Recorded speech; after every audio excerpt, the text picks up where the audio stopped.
L'actrice oscarisée, Dorothy Malone, est décédée vendredi soir dans sa ville natale, Dallas. Elle avait 93 ans. Dorothy Malone a tiré sa révérence quelques jours avant son 94e anniversaire. Née à Chicago, dans le Middle West, Dorothy Eloise Malone a passé toute sa jeunesse à Dallas au Texas, où elle se découvre une passion pour le théâtre et le cinéma. Elle a 18 ans, lorsqu'un agent de la compagnie RKO, sous le charme, la repère et l'engage. Légende du cinéma classique hollywoodien, Dorothy Eloise Malone a décroché son premier contrat professionnel en 1945 avec la maison Warner. Elle a joué à ses débuts quelques seconds rôles, notamment dans Le Grand Sommeil d'Howard Hawks.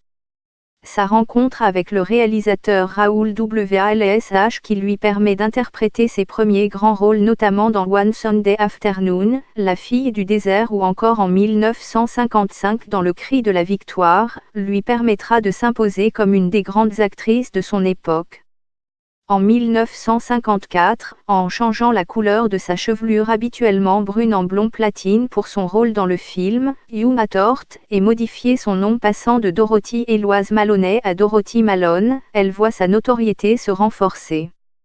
Elle a remporté son premier Oscar en 1956 pour son rôle dans le film Écrit sur du vent du réalisateur Douglas Sirk.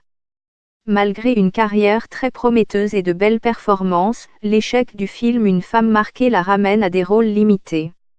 Elle fera sa dernière grande apparition dans El Perdido en 1961 avant de se consacrer uniquement à la télévision, en devenant Constance McCann dans la série Peyton Place.